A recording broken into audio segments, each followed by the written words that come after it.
Shalom saudara, kita patut bersyukur kepada Tuhan kalau kita masih diberi kesempatan untuk memuji dan meninggikan namanya di siang hari ini. Mari kita satu hati dalam doa. Ya Bapa, terima kasih untuk setiap penyertaan-Mu di sepanjang hidup kami Tuhan. Kalau kami masih boleh ada sampai hari ini, kami percaya itu semua karena berkat anugerah-Mu Tuhan. Kami mau siapkan hati kami untuk menyembah dan memuji Engkau. Hadirlah di tengah-tengah kami ya Bapa. Engkau adalah Allah yang tidak pernah meninggalkan setiap kami. Engkau juga yang bekerja melalui perbuatan tangan-Mu yang ajaib. Saat kami datang menyembah-Mu, bukan hanya dengan pujian tetapi dengan kerinduan untuk meninggikan nama-Mu Tuhan. Sekarang kami mau memuji-Mu Allah yang mulia.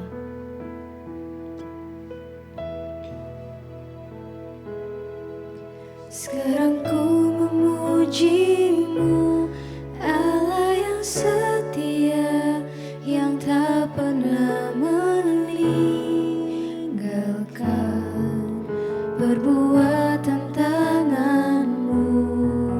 Sekarang ku menyembah-Mu, Allah yang mulia, sempurnakan sebab hidupku agar indah bagimu. Sekarang ku memuji-Mu, Allah yang setia, Yang tak pernah meninggalkan setiap kami. meninggalkan perbuatan tangannya. Sekarang ku menyembah-Mu, Allah yang mulia, sempurnakan segenap hidupku agar indah bagimu. Sekali lagi kita nyanyikan pujian ini. Sekarang ku memuji-Mu, Allah yang setia, yang tak pernah meninggalkan perbuatan tangan-Mu. Sekarang ku menyembah-Mu, Allah yang mulia, sempurnakan segenap hidupku agar indah Sekali lagi kita nyanyikan. bagimu. Sekarang ku memuji-Mu ya Bapa. Sekarang ku memuji-Mu, Allah yang setia, yang tak pernah meninggalkan perbuatan tangan-Mu. Sekarang ku menyembah-Mu, Allah yang mulia, sempurnakan segenap hidupku agar indah bagimu. Kami tahu Engkau Tuhan yang setia, yang selalu menyertai di setiap musim kehidupan kami. Engkau tak pernah meninggalkan kami dan segala yang Engkau lakukan melalui perbuatan tangan-Mu sempurna ya Tuhan. Kami mau persembahkan hidup kami kepadamu. Ku persembahkan hidupku kepadamu Tuhan, untuk kemuliaan-Mu ku berikan hidup ini sebagai persembahan yang berkenan padamu.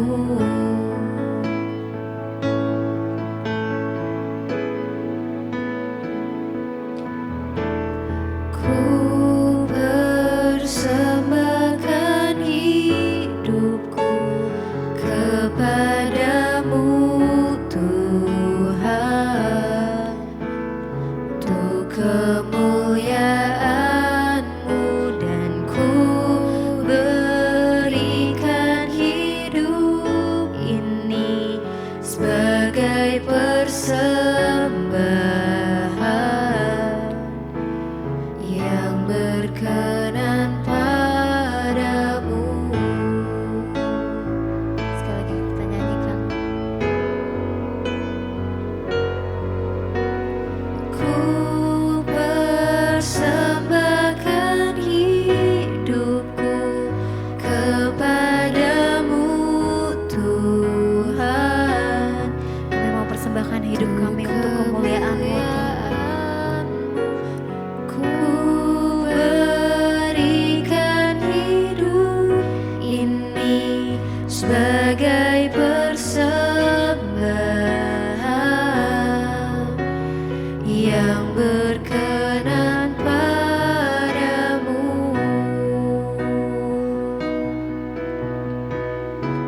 Kami mau mengenapi firman-Mu Tuhan.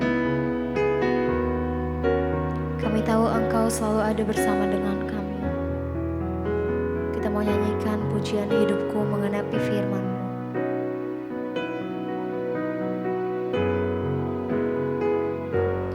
Hidupku menggenapi firman-Mu, Tanda mujizat sertai setiap langkah kami. tanda mujizat sertai tiap langkahku. Kau bersamaku, di dalamku, jadi bukti kebesaran-Mu.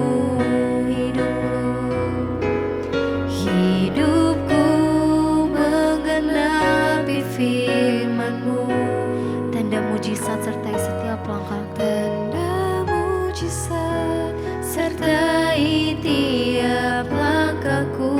Kau bersamaku, di dalamku, jadi bukti kebesaran-Mu. Sekali lagi kita nyanyikan pujian ini dengan sepenuh hati. Hidupku menggenapi firman-Mu, tanda mujizat sertai tiap langkahku. Kau bersamaku, di dalamku, jadi bukti kebesaran-Mu.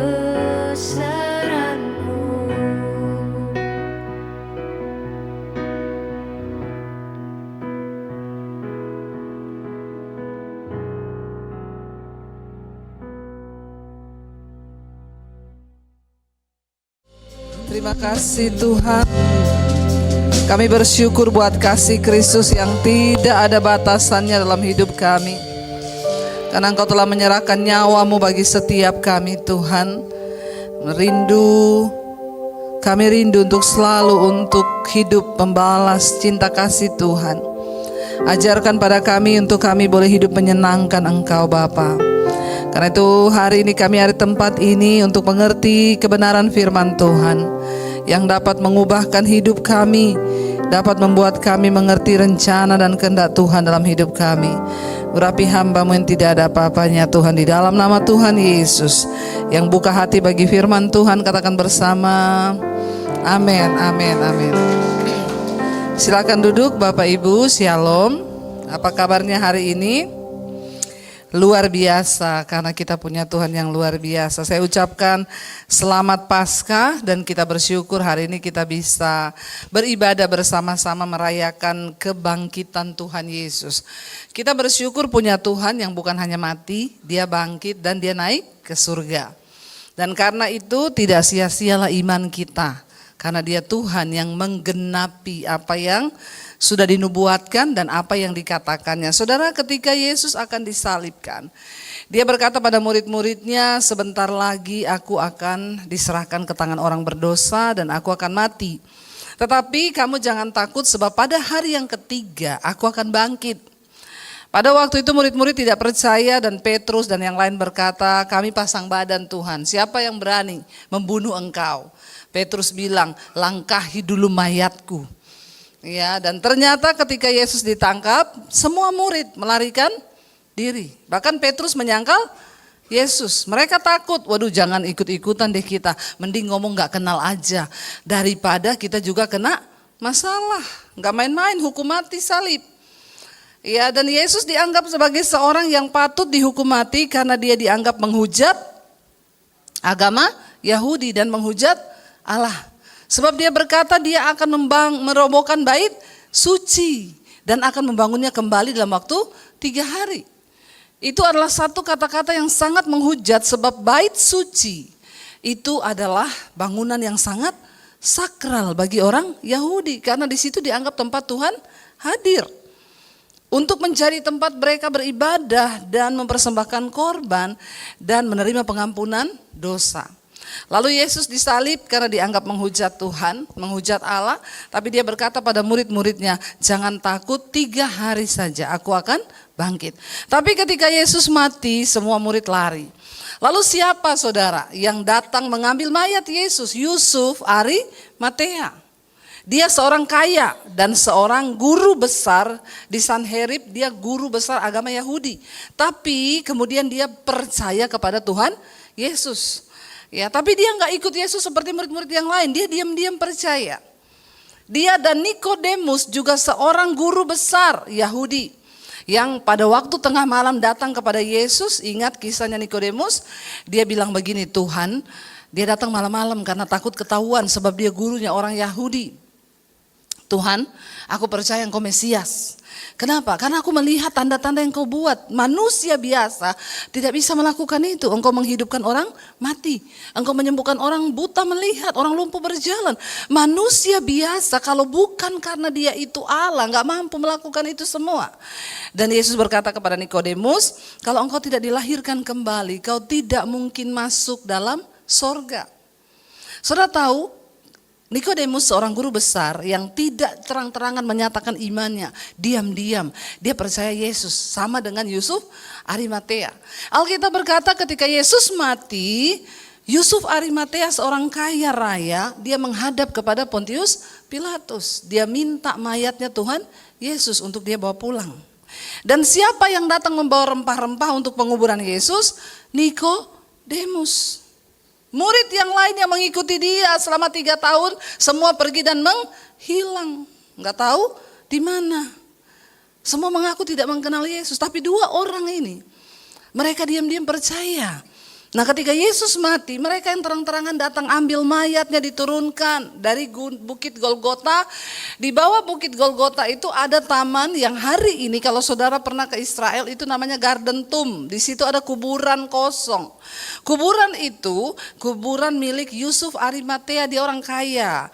Ada gua batu di situ yang dijadikan kuburan. Orang Yahudi zaman dulu kalau ngubur orang itu di gua batu, nggak di tanah seperti kita.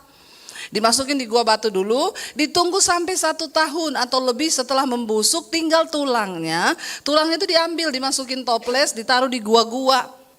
Atau dimasukin peti kecil, tulangnya tok. Lalu kubur itu bisa dipakai lagi untuk keluarga yang lain. Ya kalau di sini saudara beli San Diego, ya toh. Tapi kan itu enggak bisa 1 orang gantian ya. Makanya ada keluarga yang bilang saya sudah punya Bu 1 keluarga di situ, 5 lubang. Ya, 1 kubur 1 M. Jadi saya tanya, kapan ibu masuk rencana ke dalam? Jangan ngomong begitu Bu Debbie. Orang kalau sudah beli lubang harus siap masuk, ya toh. Kalau belum siap masuk jangan beli lubang. Mending uangnya buat bangun gereja di desa, amin. Ya. Di sana itu orang kaya beli gua batu. Lalu di situ ditaruh jenazahnya, dipakein rempah-rempah, ditunggu sampai 1 tahun membusuk, baru tulangnya diambil. Nah, Yusuf Arimatea punya kuburan keluarga yang belum dipakai, belum pernah ada yang pakai, tapi dia sudah siapin. Satu lubang itu kan, satu gua bisa dipakai gantian kan, nggak mungkin mati bareng toh. Tapi mati bareng juga cukup kok, kita masuk ke dalam guanya bisa kok, gede. Yusuf Arimatea bilang, kubur saja di kuburan saya, dekat dengan Bukit Golgota, turun sedikit ke bawah itu ada taman di situ. Ya, taman apa? Minyak zaitun, anggur di situ banyak. Dan dibawalah dia ke situ di gua itu, Yesus dikuburkan. Waktu istrinya Yusuf Arimatea tahu bahwa dia itu dikubur di situ, istrinya marah, kenapa kau pinjamkan itu kuburan? Lalu Yusuf bilang, gak apa-apa, cuma 3 hari. Tapi ini tidak ada di Alkitab. Ini saya yang bilang. Ya, pasti kalau pulang istrinya tanya, karena kan dia nggak ngomong sama istrinya toh. Istri-istri itu kan biasa tanya, kenapa kau sudah pakai itu? Kita kan belum pakai itu kuburan keluarga. Yusuf bilang, tenang, Yesus sudah bilang cuma 3 malam saja. Nanti hari yang ketiga dia bangkit ya. Dan akhirnya saudara, ketika Yesus pada hari yang ketiga benar, ketika Yesus mau dikubur, itu tentara Romawi bilang sama Pontius Pilatus. Dia itu ngomong waktu semasa dia hidup, nanti dia akan bangkit hari yang ketiga. Daripada nanti murid-muridnya curi jenazahnya, terus dia bilang dia bangkit, maka akan semakin besar penyesatan di sini. Jadi mending kita kasih tentara untuk jaga kuburnya. Kubur itu bentuknya gua, lalu ditutup pakai batu. Batu besar bentuk bulat didorong saudara. Dorong batu kecil aja kita nggak bisa angkat. Apalagi batu besar itu harus didorong ratusan orang baru bisa gerak. Makanya mereka bilang lebih baik taruh penjaga supaya jangan mereka curi jenazahnya lalu mereka bilang dia bangkit. Dijaga sama tentara. Hari yang ketiga Maria Magdalena dan beberapa temannya datang ke situ, buka bersama Matius 28 ayat yang pertama. Judul perikopnya di sana tulisannya kebangkitan Yesus. Setelah kita baca bersama ya supaya enggak ngantuk. Saya tahu ini ada beberapa yang ngantuk ini, matanya sudah sayup-sayup. Padahal saya di sini keringetan dan saudara ngantuk. Ya, yuk kita baca. Setelah hari Sabat lewat, Matius 28 ayat yang pertama. Kalau enggak ada di layar, bukalah di handphone saudara. Yang handphonenya tidak ada aplikasi Alkitab, bertobat, auto masuk neraka kau. Kenapa handphonemu tidak kau download itu aplikasi Alkitab? Selama masih ada waktu, baca Alkitab, amin. Saudara baca aja belum tentu bisa melakukan, apalagi yang tidak baca ya. Di handphone ada aplikasi game, ada aplikasi foto jahanam. Tapi itu aplikasi Alkitab tidak dipasang di situ, bertobat tanda-tanda manusia akhir zaman ya. Jadi kalau di gereja nggak ada ayat, mereka diam-diam aja itu. Karena tidak ditayangkan ayat. Ya, coba taruh di handphone. Handphonenya dibuka waktu baca Alkitab. Jangan buka Instagram. Amin. Yuk kita baca. Setelah hari Sabat lewat, menjelang menyingsingnya fajar pada hari pertama minggu itu, pergilah Maria Magdalena dan Maria yang lain menengok kubur itu. 2. Maka terjadilah gempa bumi yang hebat sebab seorang malaikat Tuhan turun dari langit dan datang ke batu itu dan menggulingkannya lalu duduk di atasnya. Jadi malaikatnya duduk di atas batu itu, di atas kuburan Yesus. Wajahnya bagaikan kilat dan pakaiannya putih bagaikan salju. Dan perhatikan ada kata apa? Penjaga. Jadi kalau ada fitnahan yang bilang Yesus itu tidak bangkit. Ya, dia juga tidak dibunuh, mayatnya dicuri. Ini kan fitnahan-fitnahan yang berikutnya. Alkitab sudah catat semua itu. Dan dikatakan bahwa penjaga itu tentara yang menjaga kuburan Yesus gentar, ketakutan dan menjadi seperti orang-orang mati kan ada malaikat datang menggulingkan batu. Akan tetapi apa di sana dikatakan? Malaikat itu berkata kepada perempuan-perempuan itu, janganlah takut sebab aku tahu kamu mencari Yesus yang disalibkan itu. Ia tidak ada di sini sebab sama seperti yang telah dikatakannya. Mari lihatlah tempat ia berbaring. Dan segeralah pergi dan katakanlah kepada murid-muridnya bahwa ia telah bangkit dari antara orang mati. Ia mendahului kamu ke Galilea. Di sana kamu akan melihat dia. Sesungguhnya aku telah mengatakannya kepadamu. Mereka segera pergi dari kubur itu dengan takut dan dengan sukacita yang besar. Dan berlari cepat-cepat untuk memberitahukannya kepada murid-murid Yesus. Tiba-tiba apa? Yesus berjumpa dengan mereka dan berkata, salam bagimu. Mereka mendekatinya dan memeluk apa? Kakinya serta menyembahnya. Berarti Yesus nyata nggak wujudnya? Nyata, karena kakinya bisa dipegang. Dia bukan hantu, dia bukan setan. Tapi Yesus hidup. Bukan bangkit sebagai hantu yang tidak bisa dilihat loh. Makanya ketika Thomas berkata, aku tidak percaya dia bangkit. Sebelum aku mencucukkan jariku di lubangnya yang pernah ditusuk lambungnya itu. Dan akhirnya Yesus muncul depan Thomas. Dan Yesus bilang apa? Peganglah. Oh nyata, bukan hantu. Jadi jangan bilang gini, Yesus gentayangan selama 40 hari. Kalau gentayangan itu tidak nyata. Yesus nyata karena dia hidup. Dia makan dengan murid-muridnya di pinggir danau Galilea. Ya, dia hidup, mereka memeluk kakinya dan menyembahnya. Maka kata Yesus kepada mereka apa? Jangan takut, pergi dan katakanlah kepada saudara-saudaraku supaya mereka pergi ke Galilea dan di sanalah mereka akan melihat aku. Sama seperti yang diucapkan Yesus sebelum dia mati, nanti kita akan ketemu, aku menunggu kamu di Galilea. Saudara, ketika Yesus bangkit, hal pertama yang dikatakan malaikat kepada Maria dan teman-temannya, dia berkata apa? Janganlah kamu takut. Sebab saat itu ketakutan yang besar sedang melingkupi semua murid Yesus. Mereka takut kalau sampai mereka ini disangkut-sangkutkan bisa dihukum mati. Karena Yesus dianggap sebagai orang yang sangat menyesatkan pada waktu itu. Orang Yahudi tidak suka Yesus sebab Yesus membuka semua topeng-topeng kebusukan mereka. Yesus datang dan berkata, hai kamu keturunan ular beludak. Mereka hanya hidup, bukan lagi membangun hubungan yang intim dengan Tuhan, membawa umat untuk dekat dengan Tuhan, tetapi mereka sudah kehilangan esensi tentang kehidupan yang benar dengan Allah. Dan akhirnya saudara, ketika Yesus berkata, aku akan mati dan aku akan bangkit, nanti kita ketemu, nanti aku menunggu kamu di Galilea. Yesus bangkit dan nyata, mereka masih dalam keadaan ketakutan.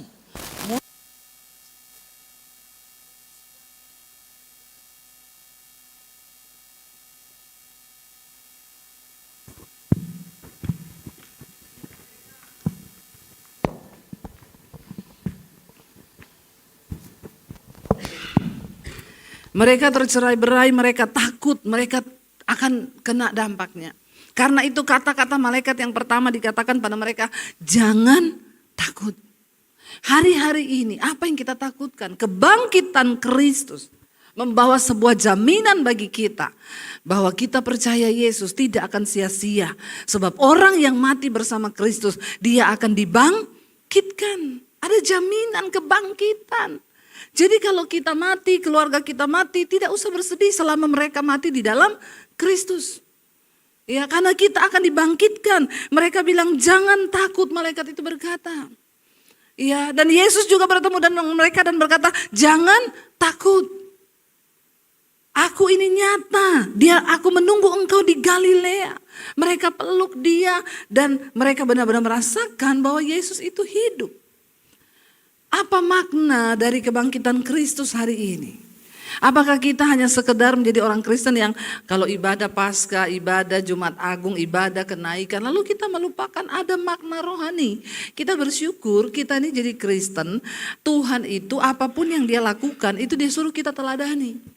Dia menderita, dia disalibkan, lalu dia bangkit. Kita pun harus melewati tahapan-tahapan yang sama. Kalau kita mengikut Kristus, makanya saudara tema khotbah hari ini adalah no cross, no crown. Tidak ada salib, tidak ada kemuliaan. Tapi orang Kristen maunya dimuliakan, padahal tidak mau pikul salib. Saya kalau ke Israel itu saudara ada beberapa peserta yang nanya gini, Bu kita kita nggak ikuti jalan salibnya Yesus, Via Dolorosa itu, ya mau apa Bu? Mau pikul salib di situ. Saya bilang benar ibu mau pikul salib di sana. Kalau ibu pikul salib di Via Dolorosa, kita lanjutkan jalan sampai ke Garden Tomb di Bukit Golgota, maka ibu juga akan saya salibkan di situ. Jangan Bu Debi kalau disalibkan. Makanya ibu nggak usah alay lebay. Mau pikul-pikul itu salib di situ cuma buat pencitraan. Bu, salib yang benar itu jangan kau pikir salib kayu, ya. Bapak ibu salibmu itu apa? Bisa jadi suami istri, bisa jadi bapak-bapak salibmu itu istrimu. Amin. Coba lihat muka istrinya, mirip salib nggak? Ibu-ibu bisa jadi salibmu itu adalah suamimu yang gak tobat-tobat, itu salibmu. Jangan mau pikul-pikul salib kayu di Via Dolorosa sana terus mau pencitraan, foto-foto. Saya bilang, ibu punya salib masih kurang berat kah? Nanti saya tambahin. Orang Kristen itu cuma suka pencitraan. Padahal dia lupa salib yang sesungguhnya itu apa? Salib itu adalah menyangkal diri, memikul salib. Makanya Yesus bilang, kalau engkau tidak menyangkal diri, tidak memikul salib, maka engkau tidak layak menjadi muridku. Orang tua mungkin hari ini salib terbesarmu anak. Karena anakmu tidak mau bertobat. Itu jadi salib bagimu. Ya, kadang kita nih berdoa buat suami. Ya, rasanya suami pengen marah sama istri. Tapi firman Tuhan bilang tidak boleh marah. Jadi kita tahan marah kita. Itu adalah salib. Amin. Apa yang membuat kita berdosa dan kita mau patahkan? Kau yang merokok dan kau berkata aku tidak mau merokok lagi, aku tahan mulutku merokok. Itu adalah salib. Kau benci sama mertuamu, kau benci sama iparmu, tapi Tuhan bilang kau suruh mengampuni. Lalu kau dengan berat hati berusaha tiap hari doakan dia supaya hatimu tidak benci. Itu adalah salib. Ya, jadi salib itu bukan pencitraan. Kita semua harus memikul salib. Supaya kita bisa menjadi sama seperti Kristus. Makanya ya ayat yang dibaca hari ini adalah Lukas pasal 9 ayat 23. Di sana dikatakan, ya katanya kepada mereka semua, setiap orang yang mau mengikut aku kata Yesus, ya. Ia harus menyangkal dirinya, memikul salibnya setiap hari dan mengikut aku. Baca lagi sama-sama. Katanya kepada mereka semua, setiap orang yang mau mengikut aku, mengikut Yesus, ia harus menyangkal dirinya, memikul salibnya setiap dan mengikut. Jadi salib itu dipikul kapan? Bukan cuma ketika ke Israel terus pencitraan di Via Dolorosa. Pikul salib sambil foto. Pret. Salib yang kita pikul sesungguhnya itu, yaitu tiap hari. Ketika kita pengen marah, tapi Alkitab bilang tidak boleh marah, lalu kita bersyukur. Ketika kita sudah tawar hati, kecewa, doanya belum dijawab, rasanya pengen mundur, tapi Tuhan bilang jangan. Ketika kita sudah mau berhenti pelayanan karena rasanya tidak enak pelayanan itu, ketemu orang yang bikin jengkel, tapi saya harus menyangkal diri. Memikul salib, itu tidak enak. Ya Tuhan, aku ini dilukai loh, tapi aku nggak mau terluka. Itu menyangkal diri, saudara. Ya, memikul salib. Aku nih hidup sebagai istri, sebagai ibu, capek, tapi aku mau menyangkal diriku. Kalau Yesus tidak menyangkal diri dan memikul salib buat kita, nggak akan ada keselamatan. Makanya Alkitab berkata, Yesus tidak mempertahankan keseteraannya dengan Allah sebagai milik yang harus dipertahankan, tetapi dia mengosongkan diri, mengambil rupa sebagai seorang hamba dan mati di atas kayu salib. Yesus melakukan itu, maka kita juga harus melakukan. Yesus aja mengosongkan diri kok. Yesus aja menyangkal dirinya kok. Coba kalau dia gak sangkal diri, enak aja saya mati buat manusia yang berdosa, saya ini kan tidak berdosa. Ya, kita pun harus begitu. Ya saya kan gak salah, tapi Tuhan bilang kau harus minta maaf. Itu saya gak salah Tuhan, enak aja. Gak peduli, ketika engkau mau menjadi pelaku firman Tuhan, maka kita harus menyangkal diri, memikul salib dan mengikut Tuhan. Dan Tuhan berkata setiap hari. Pikul salib setiap hari. Bukan hanya ketika ya mau pikul salib mau, tapi udah kita lupa. Karena itu saudara, apa sih makna dari kebangkitan Kristus? Mari buka bersama Roma pasal yang ke-5 ya, Roma pasal 6 ayat 5 sampai ayat 10. Roma pasal 6 mulai ayat 3 deh. Roma pasal 6 ayat 3 sampai ayat yang ke-10 kita baca bersama. Roma 6 ayat 3 sampai 10, baca 1, 2, 3. Atau tidak tahukah kamu bahwa kita semua yang telah dibaptis dalam Kristus telah dibaptis dalam Siapa yang sudah dibaptis? Angkat tangan. Yang sudah dibaptis. Ya, yang belum dibaptis tolong segera baptis karena itu adalah materai.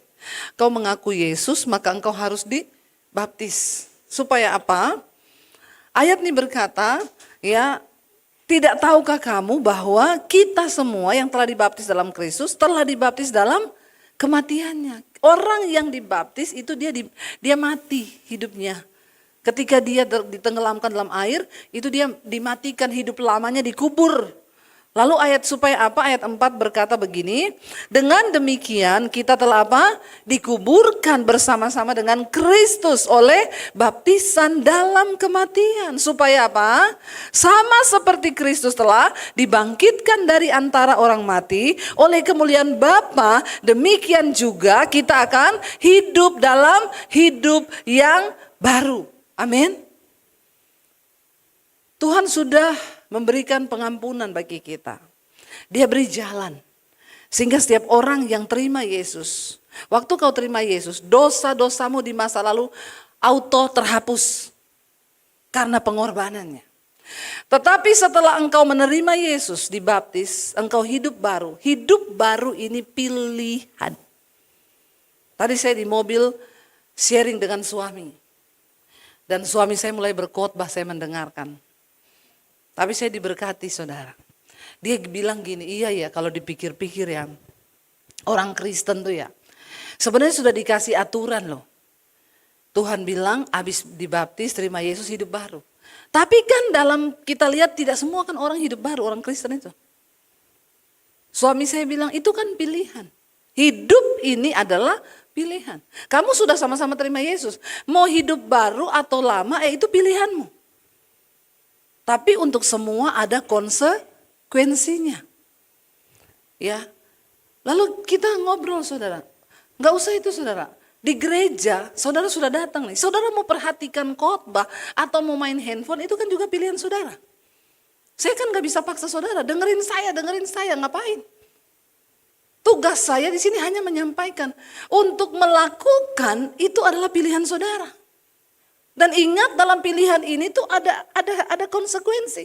Kalau engkau mau taat mendengarkan apa yang Tuhan bilang, maka engkau akan menerima berkat. Kenapa Tuhan suruh kita hidup baru? No cross, no crown. Tidak ada salib, tidak ada kemuliaan. Tidak ada mahkota. Artinya apa? Tuhan itu bilang, Yesus bilang, anggur yang baru tidak bisa disimpan dalam kantong kulit yang lama. Kenapa? Akan tumpah, terkoyak, nggak ada guna. Anggur bicara tentang sesuatu yang manis, yang mahal, yang enak. Hidupmu tidak akan bisa Tuhan curahkan kemuliaannya kalau hidupmu masih hidup yang lama. Makanya banyak orang Kristen tapi tidak diberkati, tidak ada damai sejahtera, nggak ada sukacita, berkat terhalang, hidupmu stuck, mati. Kenapa? Karena kau memilih untuk tidak menjadi manusia baru. Untuk menerima kemuliaan kita harus jadi kantong kulit yang baru supaya anggur baru Tuhan bisa dicurahkan dalam hidup kita. Kalau tidak bisa saudara. Ya, anak-anak muda engkau harus berubah. Ambil pilihan untuk berubah. Berubahnya itu apa? Ayo kenali firman Tuhan. Kau yang dulu malas jadi rajin. Ya, bangun nilai dirimu. Karena tidak ada orang lain bisa bangun nilai dirimu kecuali kau. Saya dulu punya pilihan. Saya punya pilihan untuk ikut Yesus atau tidak ikut Yesus. Saya punya pilihan Untuk saya jadi orang benar atau jadi orang berdosa. Saya punya pilihan untuk jadi hamba Tuhan atau jadi ani-ani. Ya begitu kan? Semua kan hidup ini pilihan. Dan pilihanmu yang akan membawa engkau sampai kepada tujuan Tuhan. Orang Kristen sekarang tidak, anak-anak muda. Malas, gak mau bangun. Jam 12 bangun siang dia. Baru dia bikin status karena semua akan indah pada waktunya. Keong racun kau. Terlalu lama tidurmu bangun. Kau pikir Tuhan akan memberkati orang yang gak mau berubah? Makanya kenapa Tuhan bilang sama Nikodemus, kamu tidak mungkin bisa melihat kerajaan Allah kalau engkau tidak dilahirkan kembali. Menjadi manusia baru. Apa itu manusia baru? Menyangkal diri. Saya ini dulu Debbie yang malas, yang bodoh, sukanya dugem, sukanya melakukan dosa. Setelah saya terima Yesus dibaptis, saya keluar dari baptisan dengan hidup yang baru. Dan besok adalah keputusannya harus ada di saya. Saya nggak mau dugem lagi, saya nggak mau bodoh lagi. Ya kan begitu bapak-bapak, saya nggak mau merokok lagi, saya nggak mau ini lagi, saya nggak mau. Semua itu pilihan kita. Ya, dan firman Tuhan udah kasih. Supaya kita diberkati, dikatakan sebab jika kita menjadi satu dengan apa yang sama dengan kematiannya, maka kita juga akan menjadi satu dengan apa yang sama dengan kebangkitannya. Ayat 6. Karena kita tahu bahwa apa? Manusia lama kita telah turut disalibkan. Supaya tubuh dosa kita ini hilang kuasanya. Agar jangan kita ini menghambakan diri lagi kepada dosa. Kita yang bisa menghilangkan keinginan-keinginan dosa itu. Kalau kita melakukan firman Tuhan, ketika orang membiasakan diri melakukan firman Tuhan, ya, maka dia akan mulai tinggal nyaman. Oh iya, firman Tuhan. Ketika engkau membiasakan diri hidup benar, ya, maka tubuh dosamu perlahan akan hilang. Lama-lama setan juga malas ganggu kita. Ya, kalau setan bilang merokok, enggak, aku enggak mau merokok dalam nama Yesus. Kau tahan mulutmu kalau perlu lakban. Orang untuk bisa memutuskan hidup baru harus ada niat. Ya, itu yang saya bilang, ada wanita telepon saya, Bu, saya ini kan hidup bareng sama pacar saya. Jadi ya kami ini tidak menikah, Bu, tapi kami tinggal bareng. Jadi sudah melakukan hubungan suami istri, iya Bu, tinggal bareng. Saya bilang, oh kumpul kebo. Ya jangan dibilang gitu Bu, ya memang itu kumpul kebo namanya. Yang kumpul-kumpul belum nikah itu cuma kebo. Kamu ini orang atau kebo? Masih mau halus-halusin bahasanya lagi? Nggak usah dihalusin, bilang aja saya kumpul kebo gitu. Berarti kamu sama dengan kebo. Ya, jadi gini Bu, kenapa kita enggak nikah? Karena dia itu suami orang. Oh kamu pelakor. Ya jangan gitu dong Bu. Ya iya, itu namanya kamu pelakor. Dosa itu. Kamu harus keluar dari situ, kamu tahu kebenaran. Iya saya dengerin khotbahnya Bu Debbie, makanya Bu saya tuh pengen putus. Tapi kenapa ya setelah saya mau putus kok makin hari makin kangen pret. Saya bilang, kamu yang harus memutuskan. Blokir nomornya dia. Sudah Bu, tapi dia pakai nomor lain hubungi saya. Bilang aja saya amnesia, gak ingat kamu. Kamu harus puasa. Tiap hari dengerin firman. Kamu yang harus pilihan. Itu tuh pilihan saudara. Untuk menjadi manusia baru tuh pilihan. Saudara gak bisa datang sama saya, Bu, tumpang tangan dong supaya saya... Enggak, kamu ketika roh gatelnya datang, kamu tengking dalam nama Yesus, roh gatel pergi kau. Amin. Dalam segala hal begitu. Waktu kau benci mertuamu, ketika setan bicara di hatimu, itu mertuamu kurang ajar. Dalam nama Yesus, setan pergi kau, aku mengasihi mertuaku. Itu namanya niat. Kita yang memilih untuk hidup dalam kebenaran. Lalu dikatakan sebab siapa yang telah mati, ia telah bebas dari dosa. Kalau kita dibaptis, kita mati bersama Kristus. Kita bebas dari dosa. Dari dosa-dosa yang disengaja, sudah diampuni. Kita masih bikin dosa? Yes, setiap hari. Tapi dosa yang tidak disengaja. Bukan dosa yang disengaja. Ya, kita perlu minta kasih karunia Tuhan untuk melepaskan kita. Jadi jika kita telah mati dengan Kristus, kita percaya apa? Bahwa kita akan hidup juga dengan Dia. Karena kita tahu bahwa Kristus Sesudah ia bangkit dari antara orang mati, tidak mati lagi. Dan maut tidak lagi berkuasa atas dia. Yesus sudah bangkit, tidak mati lagi. Tapi orang Kristen bangkit mati, bangkit mati. Nah, ini setan benar. Mati bangkit, mati bangkit. Ya, itu seperti ceritanya Ungke datang di KKR. Bertobat saudara, dengar khotbah, bertobat. Bah, Ungke maju nangis doa. Saya mau bertobat, kata Ungke. Ya, begitu dia pulang ke rumah, dia bilang, Tuhan saya mau bertobat. Mulai detik ini, dia kubur semua VCD pornonya, dia kubur semua rokok, dia kubur semua kartu judinya. Dia taruh salib di atas, dia tulis Ungke hari ini mati tanggal sekian bulan sekian. Dia puasa besoknya temannya datang, Ungke mabuk yuk. Enggak, Ungke yang lama sudah mati. Yang ada Ungke yang baru. Hari kedua dibujuk judi yuk, Ungke yang lama sudah mati, kartu sudah Ungke kubur. Hari ketiga pacarnya Ungke datang pakai rok mini. Ya, dia pangku kaki di depannya Ungke. Kadang ini setan-setan ini sudah tidak menakutkan saudara. Setan-setan zaman sekarang ini cantik-cantik, menggoda. Jangan kau pikir setan itu menakutkan ya. Begitu pacarnya Ungke angkat kaki dan bilang, ayo Ungke yuk. Ungke jatuh dalam dosa. Karena jatuh dalam dosa, ya udah sekalian Ungke minum mabok. Temannya datang, Ungke katamu kemarin sudah tobat. Ungke bilang, seperti Yesus hari yang ketiga dia bangkit. Ungke pun bangkit hari yang ketiga. Bertobat kau. Ya, tapi Yesus bangkit dan tidak mati lagi. Kalau Ungke bangkit lalu mampus lagi. Jangan begitu saudara. Udah tobat tapi kumat. Itu namanya tobat saus tomat. Habis tobat lalu kumat.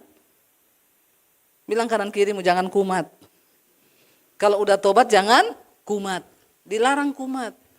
Yuk kita mulai dari rumah tangga kita yuk bertobat. Suami istri. Jangan hidup dalam pertengkaran tiap hari. Kau tidak akan diberkati Tuhan. Salibmu itu istrimu, salibmu itu suamimu. Tapi yang terpenting sangkal dirimu. Waktu iblis bilang, itu kebangetan suamimu. Itu kan setan yang ngomong toh. Suamimu itu kebangetan, tahu nggak kenapa kau mau terima suami kayak begitu? Bodoh kau. Tengking dalam nama Yesus. Aku mau menyangkal diri Tuhan. Aku terluka tapi aku enggak mau ngerasa. Nah sekarang ini ya di dunia ini statement-statement diputar balik semua ya. Saya lihat ada satu orang cewek bikin status. Hai wanita-wanita, kamu tuh harus pintar kerja, pintar cari duit. Supaya apa? Kalau kau pintar cari duit, nanti kalau kau menikah, suamimu macam-macam, kau mau bilang cerai, tinggal cerai aja gampang karena kau punya duit. Itu kan bukan firman Tuhan yang ngomong. Tapi banyak orang Kristen masuk dan ngomong ini, setuju cece, pret. Apakah cuma semudah itu hidup? Firman itu diputar balik. Yesus bilang kamu harus menyangkal diri. Tapi dunia kedokteran bilang sekarang begini, kenapa orang kena autoimun? Karena terlalu banyak memendam. Soalnya kau kalau disakiti kau tidak keluarkan emosimu. Kau pendam, akhirnya kau jadi sakit di dalam, kau kena autoimun. Jadi kalau kau mau marah-marah aja. Kau mau pukul orang, pukul saja. Nah, ini yang dunia ajarkan hari-hari ini saudara. Padahal firman Tuhan tidak ajar begitu. Firman Tuhan ajar sangkal dirimu. Kasihilah sesama manusia seperti yang kau mengasihi dirimu sendiri. Hati-hati loh dengan statement yang hari-hari ini banyak beredar di sosial media. Akhir zaman, firman Tuhan dikabur-kaburkan. Diputar balik supaya kelihatannya benar. Yesus berkata dia mati, kematiannya terhadap dosa cuma satu kali. Untuk selama-lamanya dan kehidupannya adalah kehidupan bagi Allah. Nah kita harus seperti itu.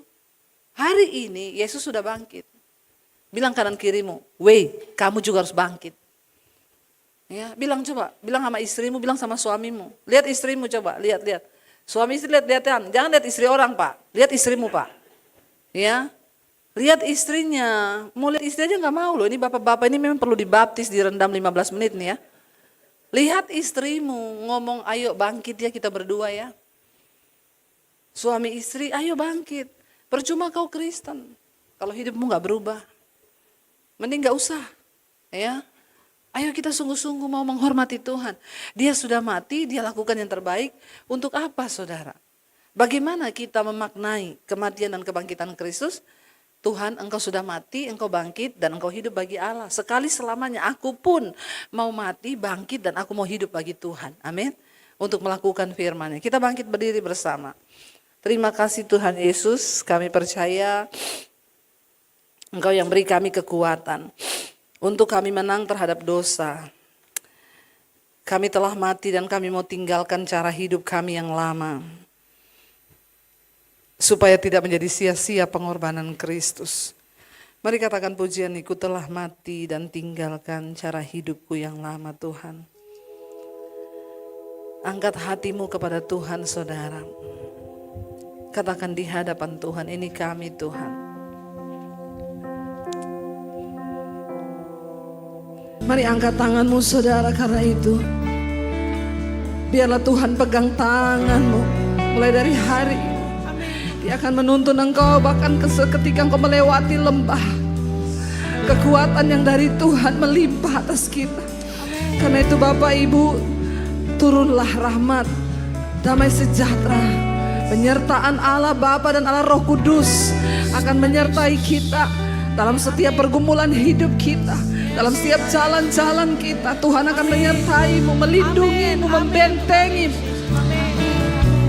Dia akan menyertai kita mulai dari hari ini, bahkan sampai kali yang kedua.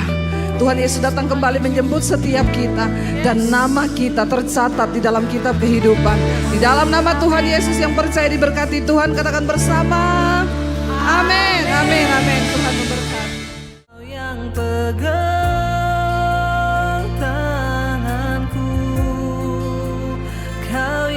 sentuh hatiku, selamanya ku cinta Kau Yesus, selamanya ku menyembah-Mu.